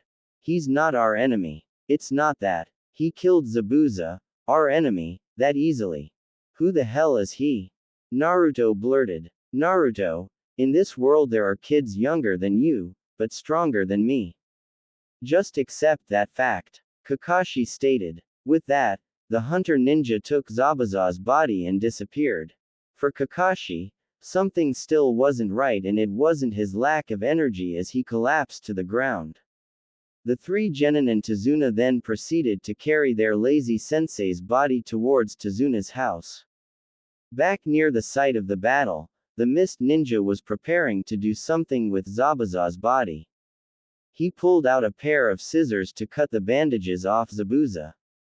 That's all right. I'll do it myself, Zabuza said, waking up from his death. Damn, you sure are rough. Zabuza pulled the Senbon out of his neck. You shouldn't be rough yourself, or else you will die from pulling them out, the masked ninja said. How long are you going to wear that mask, Haku? Zabuza asked. It reminds me of the old days. Plus it is useful in situations like this, Haku said, removing his mask. His face was rather young and looked rather feminine, although he was a boy. You shouldn't move for about a week, while you heal. HMPH, you are so pure and clever. That's what I like about you, Zabuza said. That's because I'm just a kid. Haku smiled. Kakashi woke up, feeling something was wrong and scaring Naruto and Sakura so much that they nearly choked on the food they were eating. What's wrong, Kakashi-sensei? Naruto asked. Hunter ninjas usually dispose of the body on sight. How did the hunter ninja dispose of Zabuza? Kakashi asked. I don't know, he just took the body and disappeared, Sakura said, her words not reassuring Kakashi. Sasuke also realized what Kakashi was thinking. There was no way simple needles could kill Zabuza like that. He was still alive. What the hell do you mean? Naruto shouted out. You even said he was dead. I did, but that was most likely a momentary death, Kakashi explained. He knew about the body's structure thoroughly, and he used a weapon with a low chance to kill. He was there to save Zabuza, not kill him. There is no assurance that Zabuza is alive or dead, but I say we have a week's time before Gato rallies another, stronger opponent or Zabuza returns. You guys will need training. Over the next week, we will try to make you strong before Gato returns. What's a little training going to do? Sakura said, taking Naruto's place as the loudmouth on the team. Sakura, who saved me back there? Kakashi said. You guys are growing rapidly, especially you Naruto. So we will train until then. Sounds like fun. Naruto shouted, reclaiming his title as Team Loudmouth from Sakura. That's no fun, a little boy said, appearing in the room. Oh, Inari. You're here, Tazuna said. This is Inari, my grandson. Inari, say hello to everyone. They are ninja who protected me. The boy turned to his mom and grandpa. Mom, they are going to die, the little boy said. There is no way that they can win against Gato. What the hell are you talking about, you little brat? Naruto said, only to be held back by Sakura. Listen kid, one day I'm going to become an incredible ninja and Hokage. I don't know who this Gato guy is, but I'm not going to lose against him. What are you, stupid?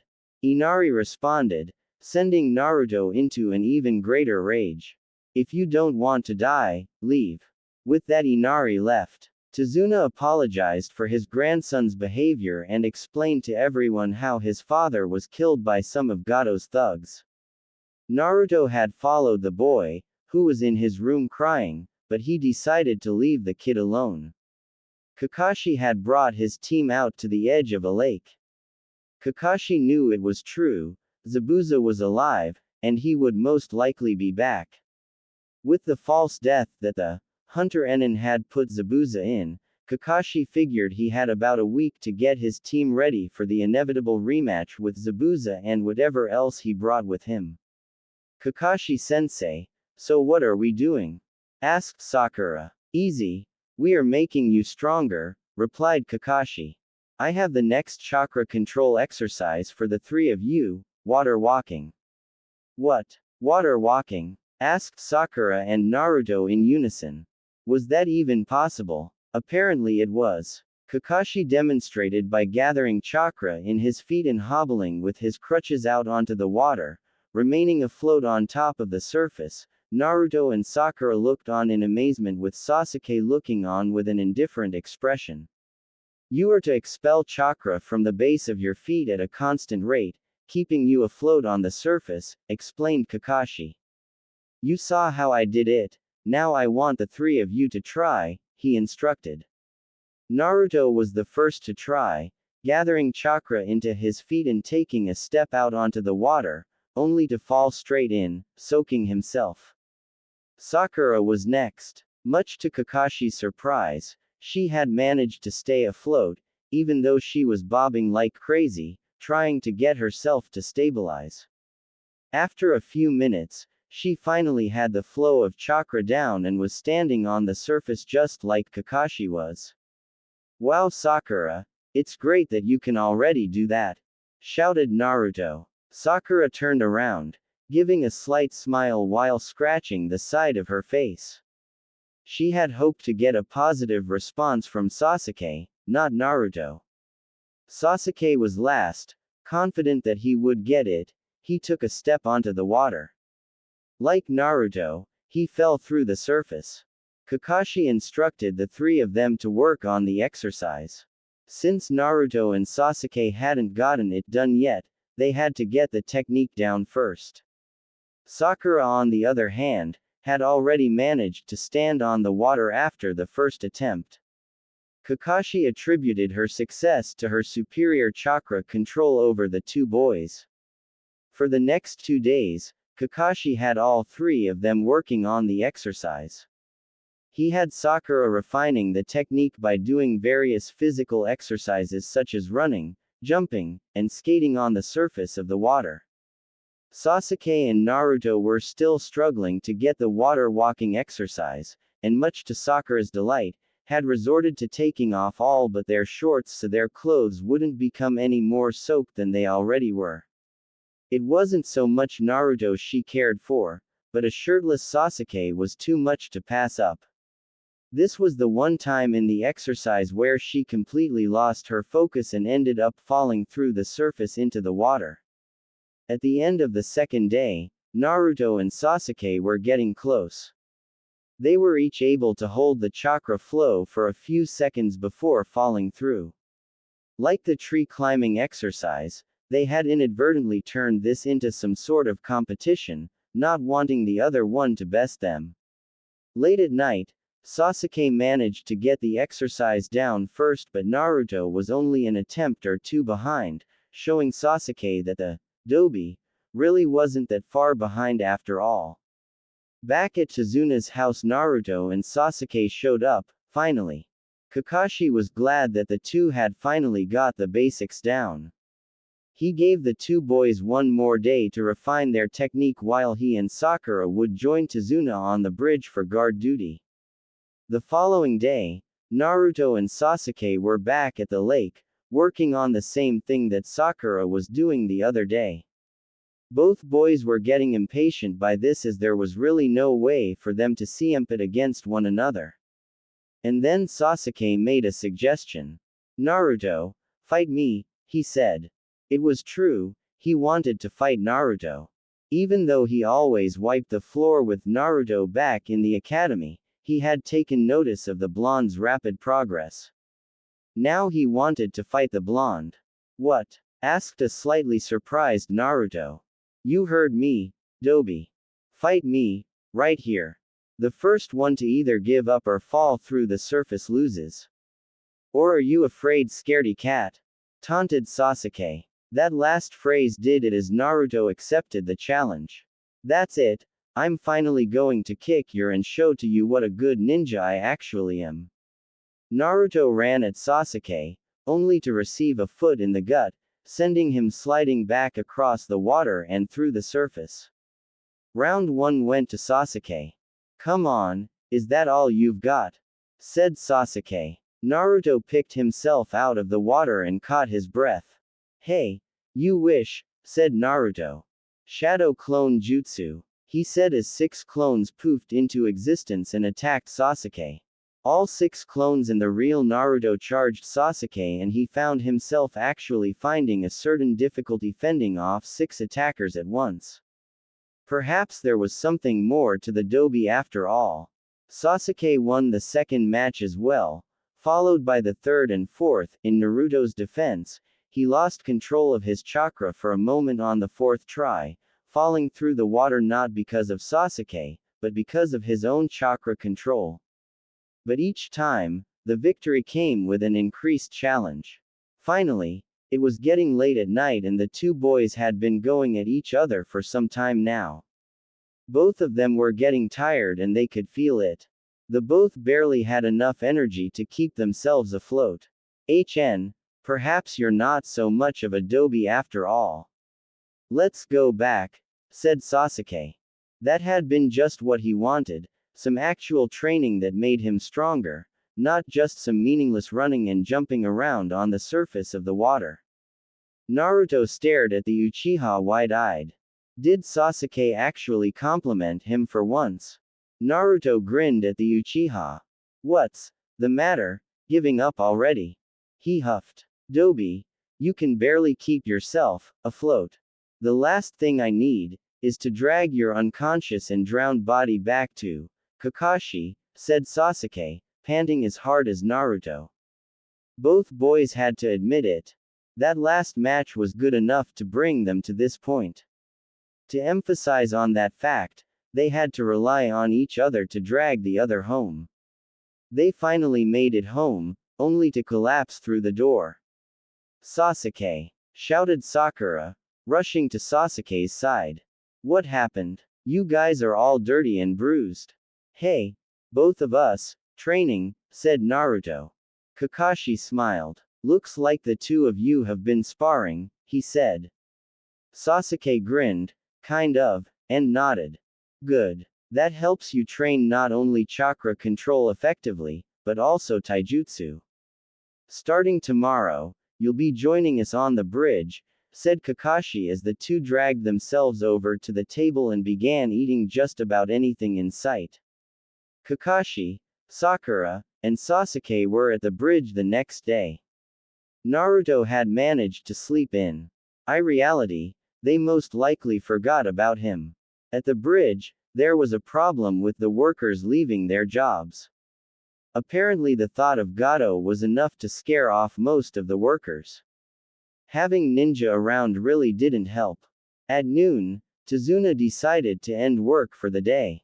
The 4 of them went into town, only to see the depressing state that Gato was driving the country into. There was little food in the store and most of the population had resorted to thievery. Suddenly, Sakura felt something tough her on the behind. Pervert! She screamed, knocking a man hard in the face who was trying to pickpocket her. Shortly after, she felt someone tug on her again. Ready to punch another thief, she soon realized that it was just a child begging for food. As a result, she gave the kid a handful of candy. This is why we need the bridge, a symbol of courage. We need these people to let their fears go and once again stand up for themselves.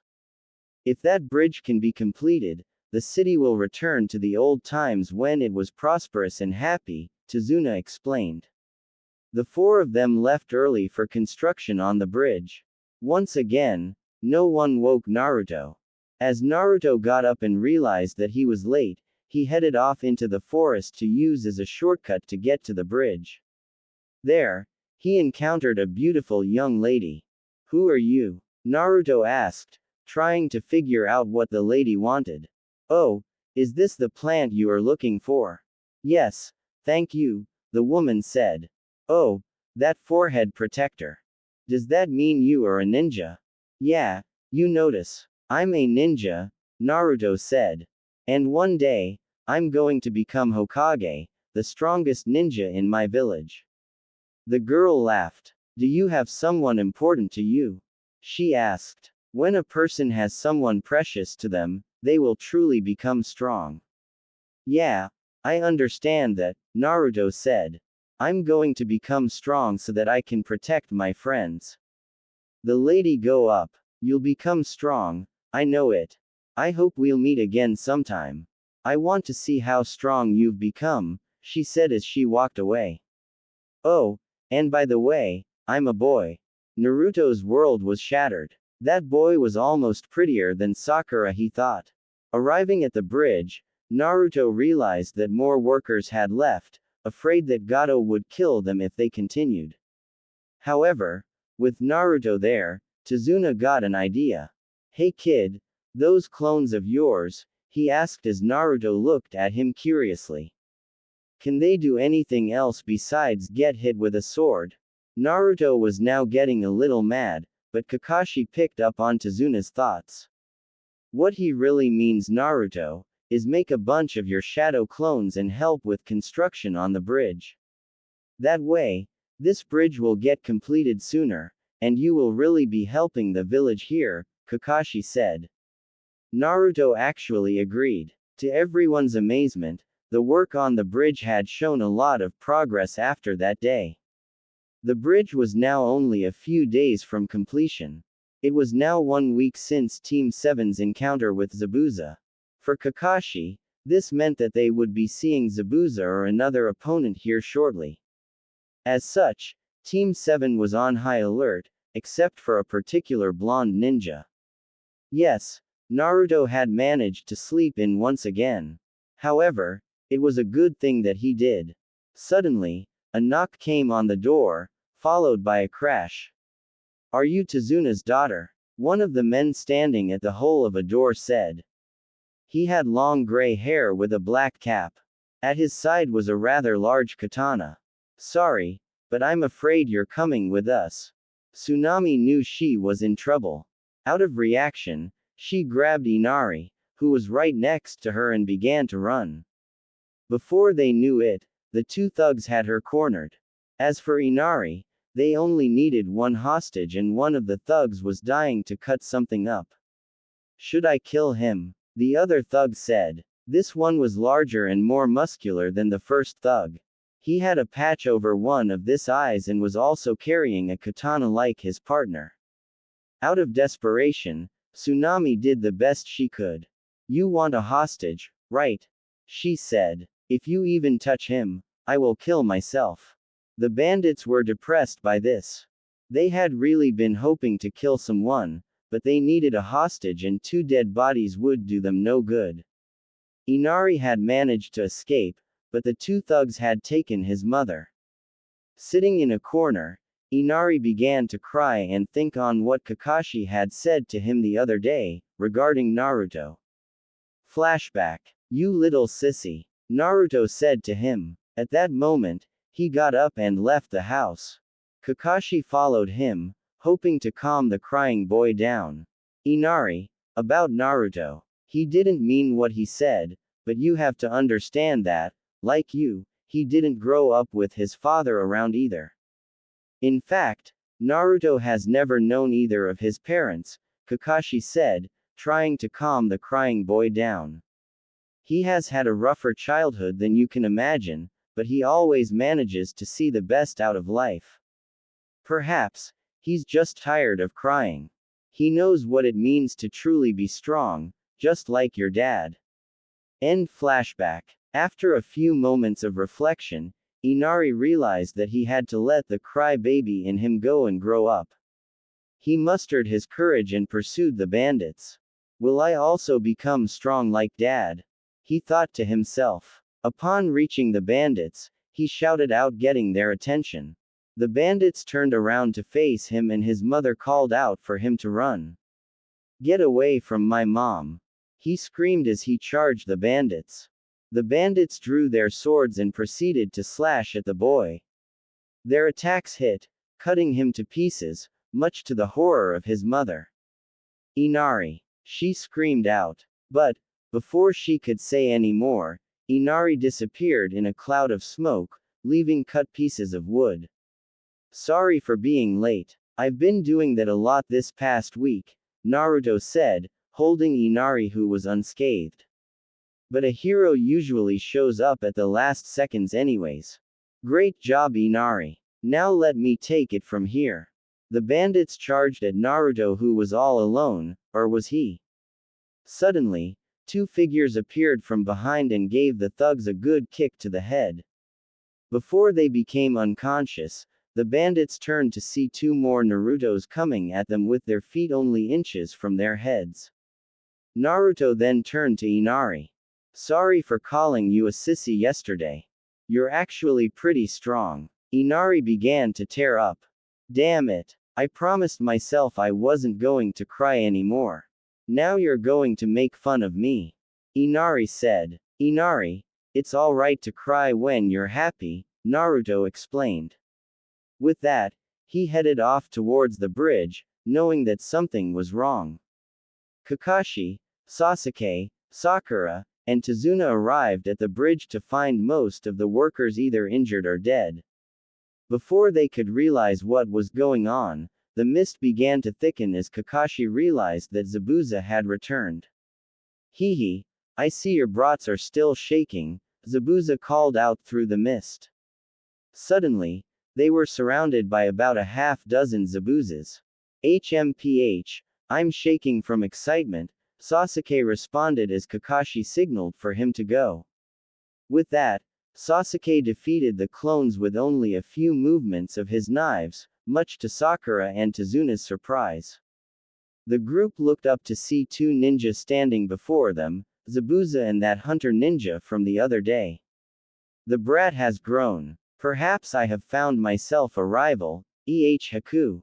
The demon of the mist asked. Haku nodded and Kakashi knew that his hunch had been correct. That masked man, he's obviously a comrade of Zabuza, Kakashi said, but was interrupted. I'll fight him, Sasuke said. Tricking us with that stupid act, I hate bastards like that. Sasuke, you're so cool, Sakura shrieked out as Kakashi's sweat dropped. Sasuke engaged the masked figure, who brought some water around him to defend himself from Sasuke's attacks with. Sakura, guard Tazuna and stay by my side. We'll leave the masked ninja to Sasuke, Kakashi ordered as Sakura complied. Sasuke had begun his battle with the masked ninja as the two assaulted each other with a hail of Senbon and Shuriken. None of the Shuriken or Senbon hit their target as they had all collided with one another in midair, canceling the attacks. As the air began to grow moist, so did the ground. Puddles began to form around the two combatants. The masked ninja halted his attack and began to speak. I don't want to kill you, but you won't stand down, will you? The masked ninja said to Sasuke, who responded with his usual response. I see, but you won't be able to keep up with my speed the next time.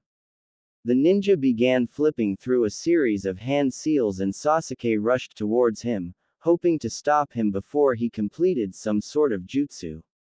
Unfortunately, he realized the trap the moment he grabbed onto the arm of the ninja. Now that I have one of your arms preoccupied, you won't be able to counter this. Sweden. Flying water needles. With that, the water around them began to rise, forming sharp needles of water. Sasuke channeled some chakra to his legs and jumped up before the needles could impact him. He then retaliated by throwing some shuriken at the masked ninja, who had just barely dodged them. Sasuke then appeared behind the ninja and sent him flying back with a kick to the stomach, much to Zabuza's surprise. Kakashi turned to Zabuza. I can't have you underestimating my students by calling them brats, Kakashi explained. Sasuke is the number one rookie in the village, Sakura is the brightest, and Naruto as well, Naruto, the number one hyperactive knuckleheaded ninja in the village. HMPH, just because your brat scored one lucky hit, doesn't mean he can take Haku, said Zabuza to Kakashi. He's just getting started and it looks like it's all over for your brat now. Sasuke felt a sudden chill surround him. Hyoten. Demonic ice mirrors. Haku called out. Sasuke was shocked that he was now surrounded by a dome of ice mirrors, with Haku's reflection in each one. He tried to figure out what that jutsu was, but he did not remember the Hyoten being one of the common elemental affinities. So he has a blood limit, this will get interesting, thought Sasuke. However, in reality, he was extremely tense, not sure what to expect at all. Now I'll show you my real speed, Haku said. Suddenly, Sasuke was hit with a barrage of needles, none of which severely injured him, this time around. Seeing Sasuke's troubles, Sakura ran to aid him, temporarily abandoning her charge. She threw a kunai at Haku, who came out of the mirror only to catch it. Suddenly, he was knocked onto the ground outside the mirrors. Naruto Uzumaki has arrived. Naruto shouted. That idiot show off, Sasuke thought as he picked himself off the ground. He was covered in scratches and cuts from the needles, but nothing was fatal, yet. Now that I'm here, the hero usually shows up like this and kicks the enemies instantly. Naruto exclaimed. That idiot, Kakashi said. Zabuza got a little laugh at Kakashi's facial expression. What kind of ninja does he think he is, barging in like that? Naruto threw a few shuriken at the distracted Zabuza, only to have them knocked away by Haku's needles. So you don't want me attacking them? You're soft as always, Haku, Zabuza said to his comrade. Sasuke realized the situation he was in. Apparently, Haku had been holding back.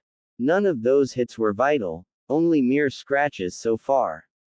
However, after the way he killed Zabuza back by the lake, Sasuke realized that this ninja had deadly accuracy with Senbon and he had been holding back. Now that Naruto had arrived though, perhaps Sasuke could get out of this. With the Dobi working on the outside and himself on the inside, perhaps they could take down Haku. Sadly, he would have to swallow his pride for this and allow Naruto to help him, assuming Naruto hadn't done what he just did. Sasuke, I came in here to save you, Naruto said, now inside the ice dome. Sasuke was about ready to beat the knucklehead senseless as Haku resumed his assault. Thinking of the ice, Sasuke made a few hand seals, Kaden, Great Fireball Jutsu. With that, Sasuke launched a fireball at the mirror that Haku was in. Unfortunately, the ice mirror did not sustain any damage. Afterwards, Naruto and Sasuke were pelted with a barrage of needle. Naruto made a bunch of clones to attack the mirrors, hoping one of them would be able to get Haku. However, Haku was too fast and the clones were easily defeated. As Naruto and Sasuke were facing Haku, Kakashi stared down his opponent. For a kid to master a jutsu like that, it must be an advanced bloodline, he said. Bloodline? Sakura questioned. It's a deep lineage, a jutsu or style of jutsu passed down by your family. Even I cannot copy it, Kakashi explained. With that, Kakashi revealed his Sharingan, ready to fight Zabuza and end the battle quick. The Sharingan. Only one trick, Kakashi. You should know better than to show your moves to an opponent more than once. Zabuza said. The two Jonin engaged one another, both piercing the other's hands with kunai. You should be honored. You're the first opponent to see my Sharingan twice, Kakashi called out as the two disengaged. I've been waiting to say this line. You can't use the same jutsu on me twice, Zabuza called out as he made a hand seal. Suddenly, the area around them was covered in a thick mist and Zabuza disappeared.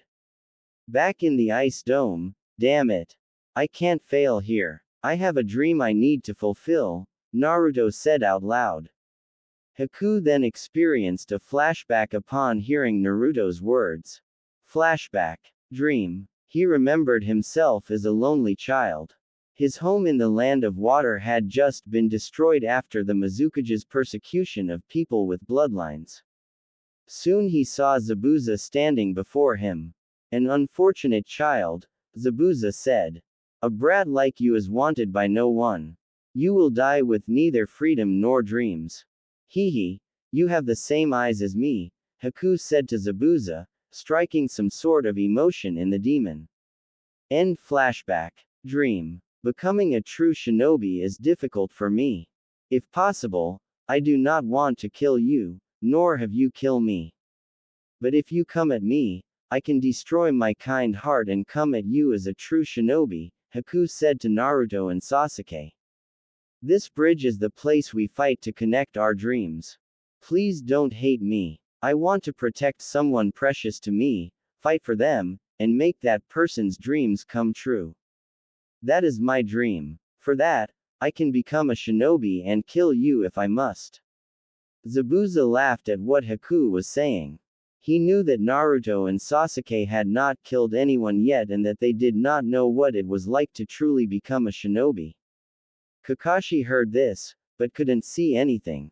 The mist was too thick, even for his Sharingan. But he figured that Zabuza couldn't see either. Suddenly, about a dozen shuriken came flying at his and Kakashi just barely managed to block them. Impressive that you were able to block them, Sharingan Kakashi. Zabuza said, appearing behind him. Kakashi turned around to see that Zabuza's eyes were closed. He disappeared back into the mist. Kakashi, you have overestimated the use of your Sharingan. You acted as if you could read my mind and see the future, but that Sharingan is merely a trick. Basically, it involves hypnotism and attention to detail. By using those two abilities together, you can make it seem like you are seeing into the future. The answer to combating it is simple. First, I use the mist to make that keen eye of yours useless. Second, I keep my eyes closed to prevent you from influencing me. However, I am an expert in silent killing. I can kill you just by hearing you. Kakashi was worried by this realization. Zabuza moved to Tazuna and attacked, hoping to take out the bridge builder and Sakura. As Zabuza swung the blade, it was stopped by the steel plate on Kakashi's gloves. Zabuza growled and kicked Kakashi in the gut before swinging his blade again. Kakashi had just enough time to throw himself backwards to dodge most of the attack, however, the blade still sliced across his chest, creating a rather large gash. He slipped back into the mist again, ready to strike another blow. Now, Kakashi had once been in charge of the Anbu and the Sharingan wasn't his only trick. He made a few hand seals. Summoning jutsu, Kakashi said, summoning 8 ninja dogs to his side. He ordered them to find and immobilize Zabuza, which they did without trouble, using the scent of Kakashi's blood on Zabuza's blade to track him. Naruto woke, just in time to see Sasuke take the attack that was intended for him. The needles hit Sasuke in the chest and what appeared to be the liver.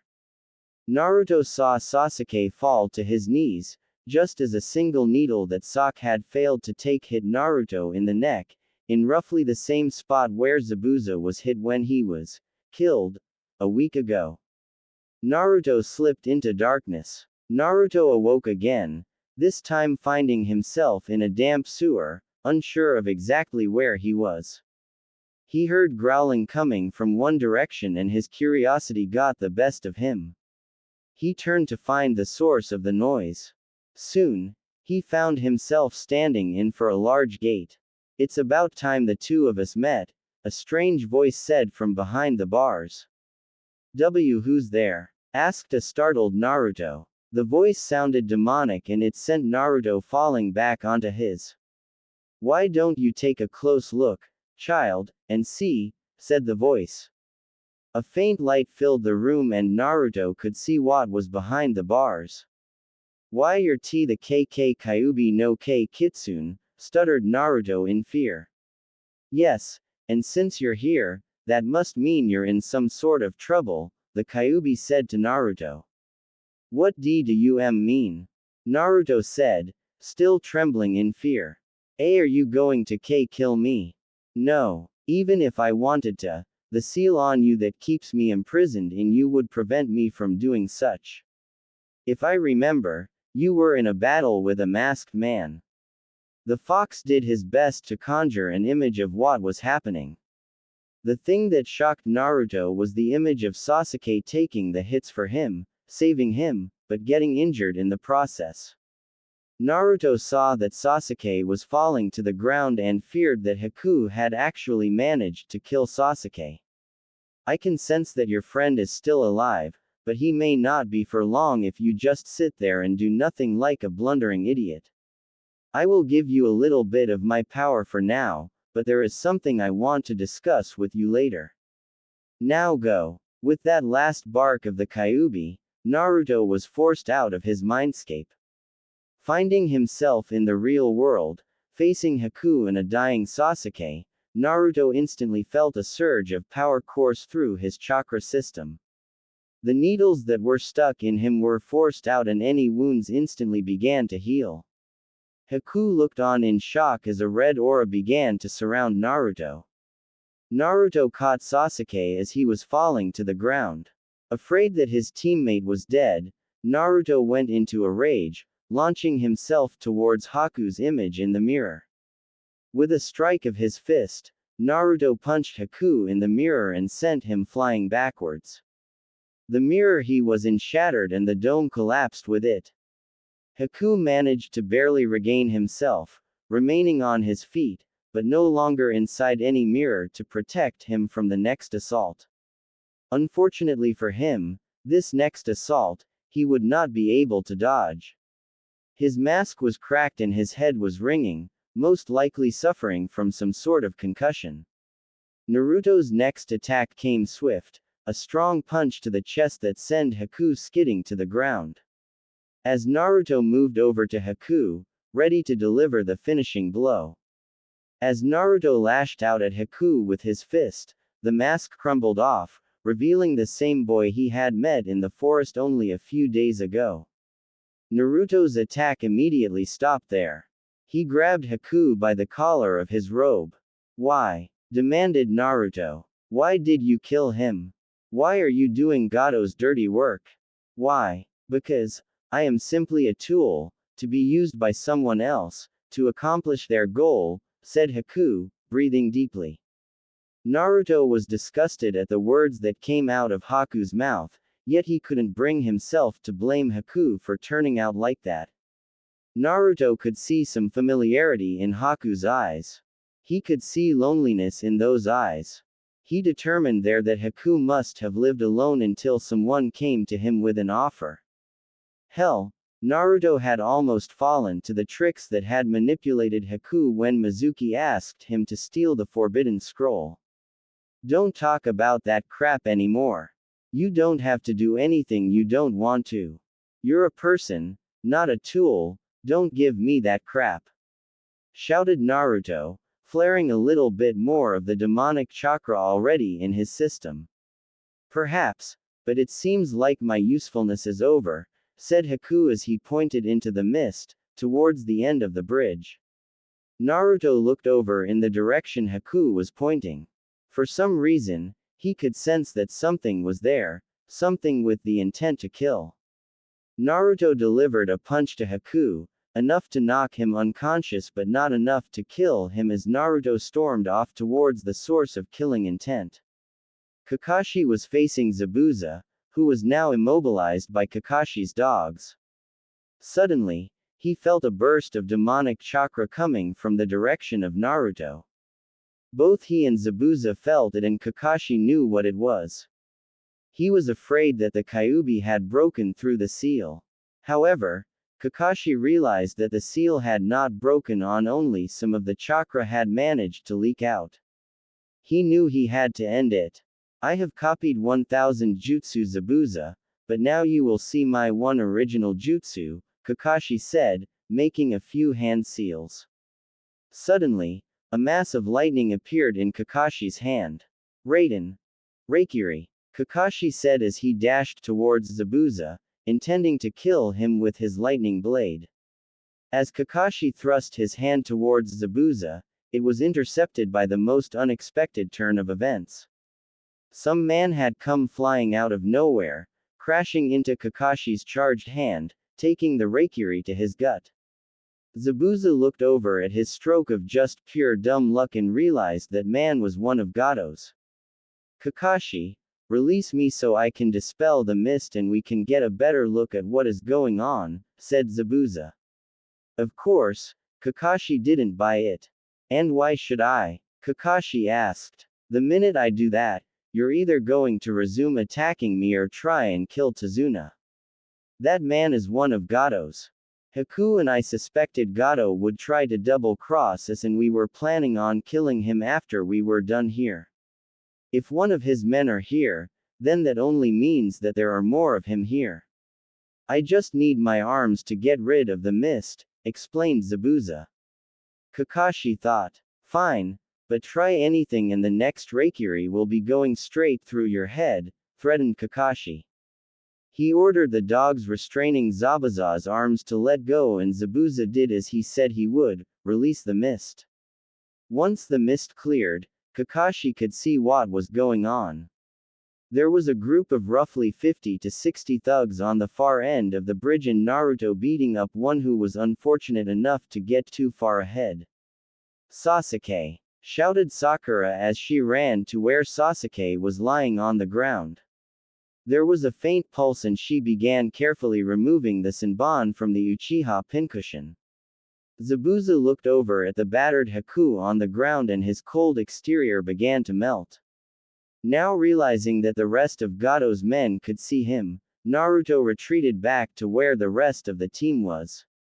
He could feel the demonic chakra drain from him as he did so.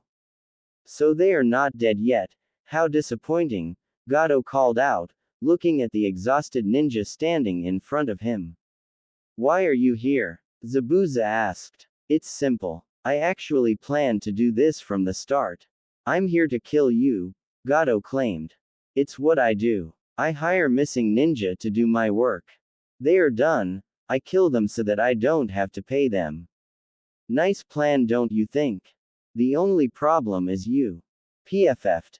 Zabuza, the demon of the hidden mist. You can barely stand. Kakashi, this fight is over. I have no more reason to fight you or go after Tazuna, Zabuza said as Kakashi agreed.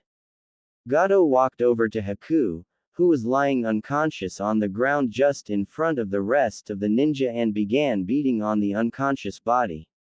Yeah, take this, you little punk.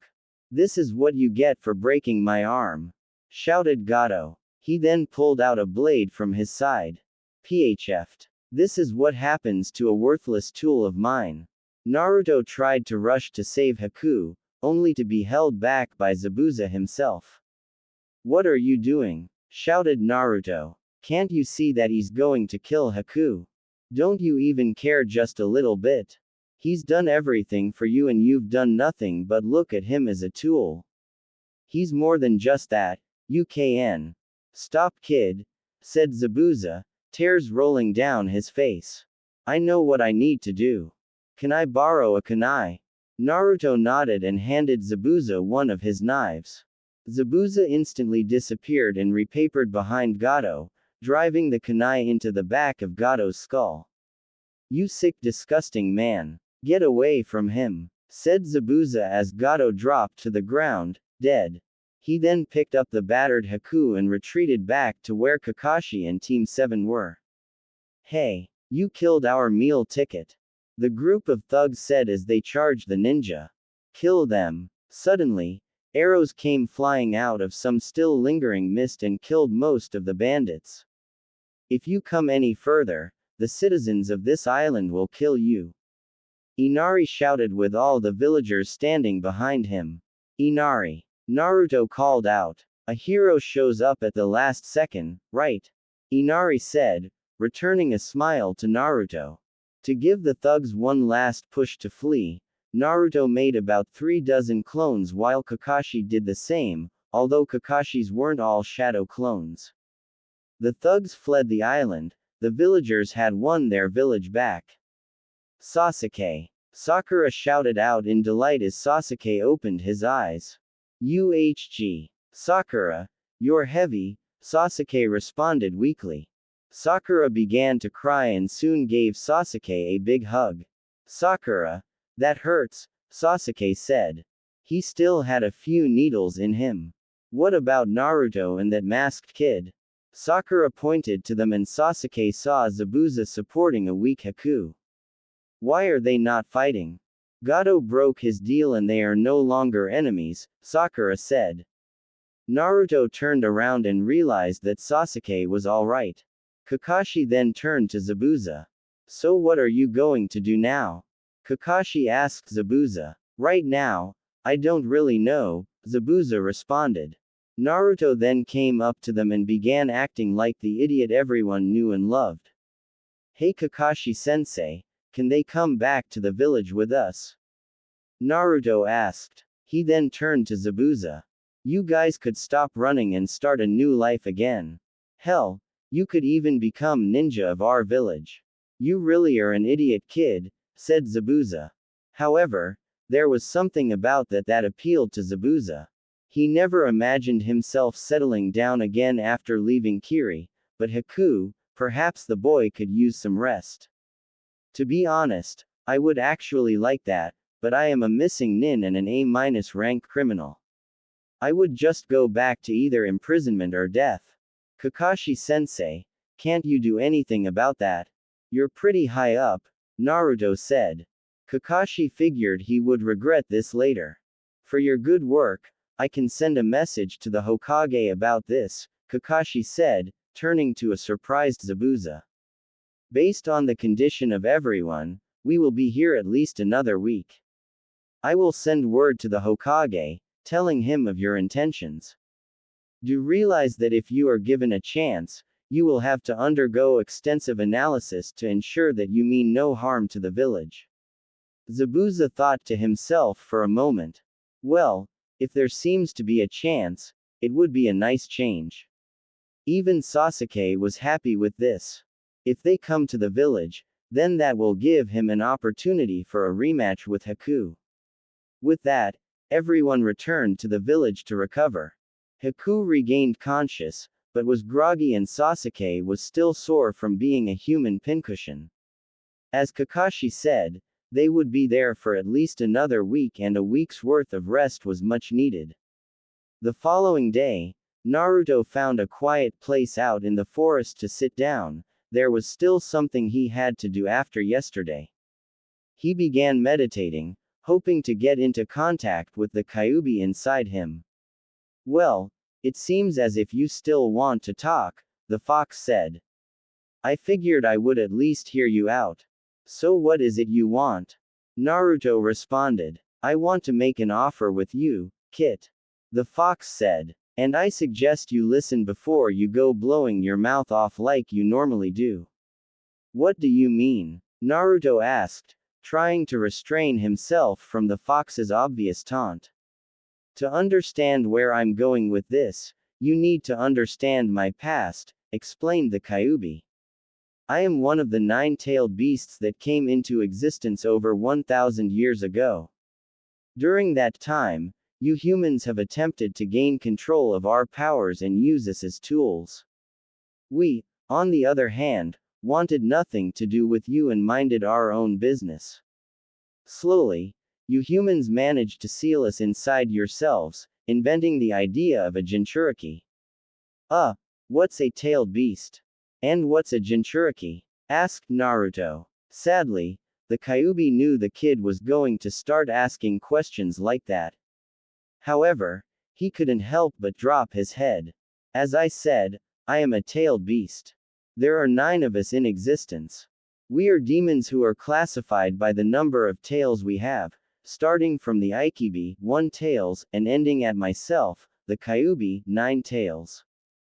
Demons usually have some sort of defining feature that distinguishes their power amongst one another.